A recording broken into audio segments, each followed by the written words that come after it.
Welcome to the demonstration of Festooning. Okay, so we start off with placing masking tape onto the mounting, the cast, and also on the incisal areas of the denture teeth. Okay, so that when we place or pour melted wax, okay, they won't get into the areas wherein we don't need them.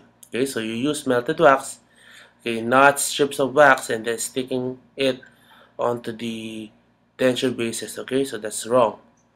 And so when we already completed the wax up, okay, we will simply just peel off the masking tape. Okay, so because we don't need wax on the incisal edges of the denture teeth. Okay, so now we're ready to festoon. Okay, so the tool that we need, okay, first of all, is a beaver tail carver. Okay, a beaver tail carver, okay, we will position it 45 degrees against the cervical of the denture teeth, and then we will carve mesially and then distally.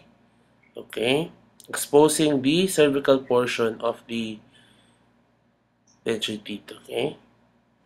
Okay, so remember also that when we are doing the first cut, okay, we're not supposed to cut the wax in the cervical on the same level, okay, so it should correspond onto the level also of the incisal edges of the anterior teeth. So if it is high, like the centrals and the canines, you would like to also carve the wax on the cervical high, okay. So for the lateral incisors, which is a little bit low, okay, you also would like to carve the wax in that area a little bit low, okay. On the posterior, however, you can try to put it in the same level or same plane.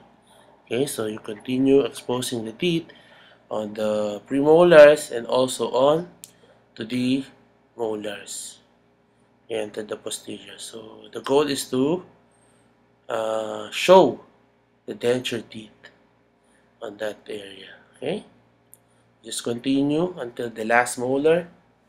Okay, be sure not to carve out the wax in between the teeth or in the interproximal areas. Okay, because that is a sign of periodontitis, and we don't want to simulate dentures with periodontal diseases, right?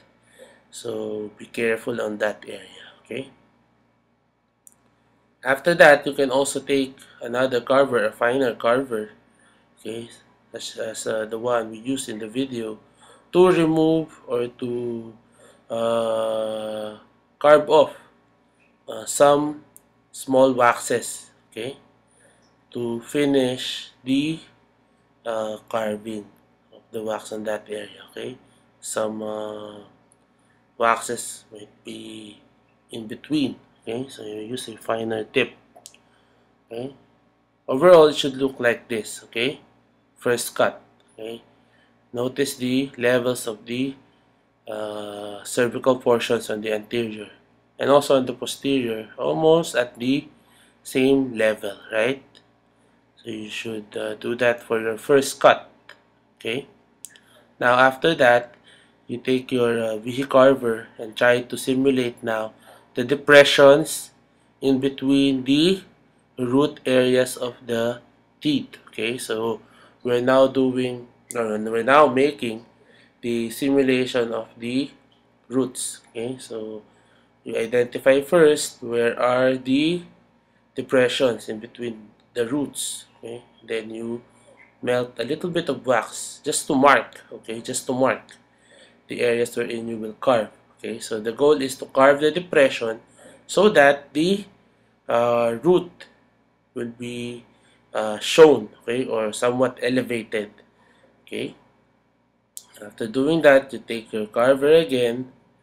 Okay, use this type of carver and try to carve mesially and distally.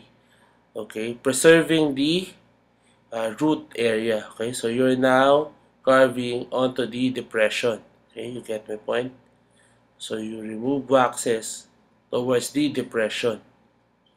Okay, Then you continue doing that also until the posteriors. Okay, so it should not be a sharp cut. Okay, should not be a sharp cut. It should be a smooth cut on that area. Okay, so you use a very light force when carving. Okay, the reason why we are using melted wax is that it should be solid. Okay, at all levels of the wax up. Okay, so if you use maybe a strip of wax and then you place it there on that portion, when you reach the part wherein it is very thin, okay, the whole strip of wax that you place will be peeled off. Okay, so you don't want to do that. Okay, you don't want that to happen. So to avoid that, you use melted wax, okay, for the wax up.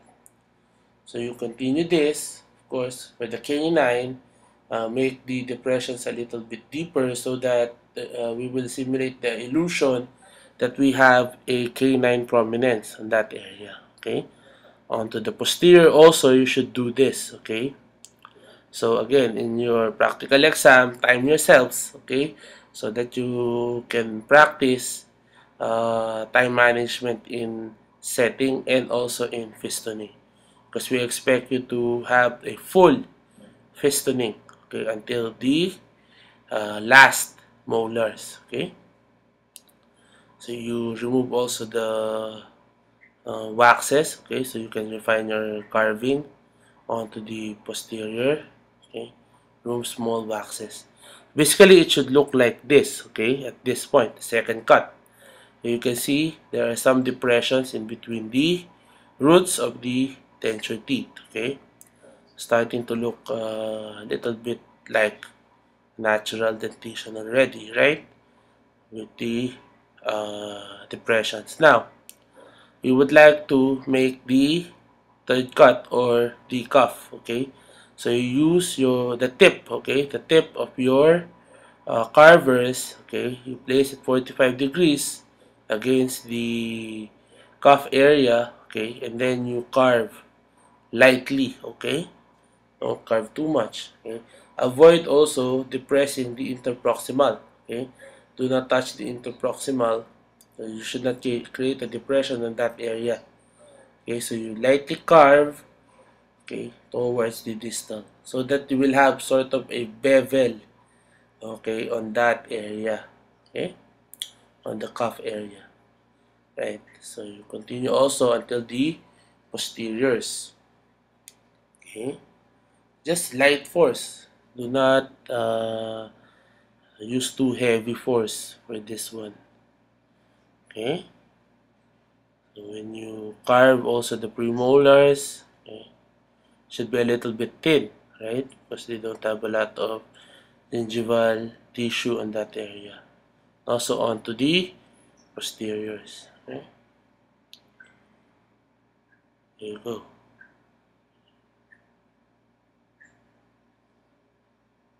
If you have time, you can also try to simulate the uh, anterior portion, okay, the frenum on the anterior of the maxillary incisors, right? Between the two maxillary incisors, if you have time. If you don't have time, okay, so you better not do that. Okay, so check and recheck for any imperfections, okay, on that area. Okay, now should look like this. Okay, so again, more definite structure between the cuff and also the roots. Okay, now for characterization, it depends on who is working on the case. Okay, so for me, what I like is to simulate the gingival fibers.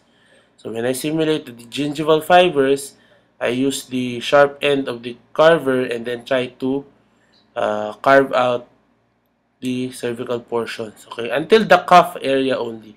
I stop at the cuff area. Okay, so for the anteriors, I used to carve them straight only. Okay, but onto the posteriors, I try to place the tip okay, of the fibers distally. Okay, and then you use your torch. Okay, so torch lightly. Okay, because everything that you did a while ago will be lost if you are trigger happy with the torch. You can also use a brush, okay, to simulate the stipplings and to even out the wax on that area. So while it is a little bit hot, or a little bit soft, rather you place the brush. And then you finalize everything, smoothen everything with another round of the torch. Okay. After that, when you're done, it should look like this. Okay. You can see it is not smooth, of course, because the gingival area is not smooth. Okay, so you can see the difference between the upper and the lower. Okay, so you also, of course, also you should do that on the lower. Okay, now for the lingual area, of course, you have to expose also the teeth. Okay, so you have to have a clean lingual and palatal portion. You also place wax on the palatal. Okay, and then build up this portion, okay, on the palatal. Now, when it is covered with wax, you try to thin it out and make it uniform by passing a carver throughout the area. Okay, and then after that, you use your torch, okay, to smoothen everything out, but not too much, because if not, you will burn the shellac. Thank you.